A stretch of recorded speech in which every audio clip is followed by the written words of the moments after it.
Pada pertemuan kali ini, kita akan membahas mengenai bagaimana cara memanage channel yang dipilih oleh perusahaan. Mari kita masuk ke pembahasannya. Managing the channel. Cara yang paling efektif untuk menjamin profitabilitas distributor perusahaan biasanya dengan memilih distributor yang tepat. Perusahaan mencari distributor yang tidak perlu mengeluarkan biaya tambahan untuk memasarkan produknya perusahaan. Contohnya, perusahaan mie akan lebih memilih distributor kecap untuk mendistribusikan produk mie-nya dibanding distributor shampoo. Karena perusahaan mie dengan perusahaan kecap sama-sama perusahaan yang bergerak dalam bidang makanan. Sehingga kedua perusahaan ini bisa bekerja sama dalam hal mendistribusikan kedua produk tersebut secara bersamaan. Sebagai contoh, di supermarket yang ada, kedua produk ini biasanya diletakkan secara berdekatan atau bersebelahan untuk menarik minat konsumen. Yang awalnya konsumen berniat hanya membeli produk mie, tetapi ketika melihat produk kecap ada di sebelahnya, maka konsumen akan tertarik untuk membeli produk kecap tersebut. Begitupun sebaliknya. Apabila dibandingkan dengan distributor shampoo, itu akan mengeluarkan biaya yang lebih banyak karena produk shampoo dengan makanan sangat berbeda, tidak dapat disatukan. Display di supermarket pun biasanya produk shampoo dan makanan akan diletakkan bersamaan.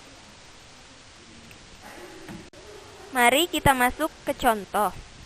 Misalnya, tipe distributor yang kita pilih adalah branded fashion. Channel coverage dari branded fashion adalah department store, specialty shop, traditional fashion store.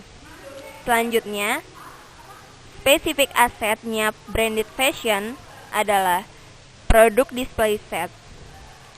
Lalu, spesifik knowledge atau skill branded fashion meliputi shopping occasion, fashion product life cycle.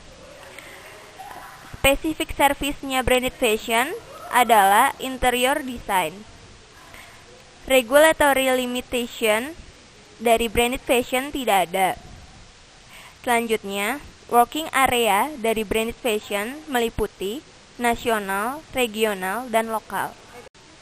Berikutnya adalah bagaimana cara menggandeng distributor yang tepat. Caranya adalah dengan menjual business case. Apabila Anda berbisnis, Anda harus menjual sesuatu. Dalam hal ini, Anda menjual kesempatan untuk mendapatkan keuntungan yang lebih baik dengan mendistribusikan produk Anda. Dalam mempersiapkan bisnis case, mencangkup kegiatannya adalah: pertama, mempersiapkan kasus bisnis. Dalam mempersiapkan kasus bisnis, proses yang perlu dilakukan supaya bisa menggandeng distributor adalah menganalisis distributor, lalu mengidentifikasi peluang, selanjutnya mengembangkan strategi dan taktik, dan pada akhirnya menyiapkan dan menjual bisnis. Selanjutnya adalah menampilkan beberapa uang yang akan mereka dapat, gross marginnya, operating marginnya, dan contribution margin yang akan diperoleh distributor apabila mau bekerja sama dengan perusahaan. Dari slide sebelumnya, kita sudah mengetahui supaya distributor tertarik, kita harus menawarkan gross margin, operating margin, dan contribution margin. Pertama, rumus untuk menghitung gross margin adalah sales dikurang cost of goods sales per sales dikali 100%. Yang kedua, rumus dari operating margin adalah sales dikurang cost of goods sales dikurang overhead cost dikurang distribution cost per sales dikali 100%. Yang ketiga, contribution margin adalah sales dikurang cost of goods sales dikurang distribution cost per sales dikali 100%. Berikutnya, mari kita masuk ke contoh perhitungan. Misalnya adalah produk A. Sales price sebesar $500, cost price-nya adalah $450. Maka, gross margin yang didapat sebesar 10%. 10% tersebut didapatkan dari $500 dikurang $450 dibagi $500 dikali 100%. Maka didapatkanlah gross margin sebesar 10%. Berikutnya, kita bahas mengenai karakteristik dari market leader dan new entrant product. Berdasarkan tabel di depan, kita dapat melihat beberapa komponen karakteristik. Mari kita bahas satu persatu. Karakteristik yang pertama yaitu sales volume.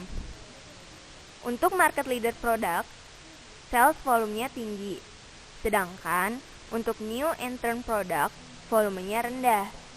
Karakteristik kedua, kita masuk persentase gross margin. Untuk market leader product, persentase gross marginnya rendah.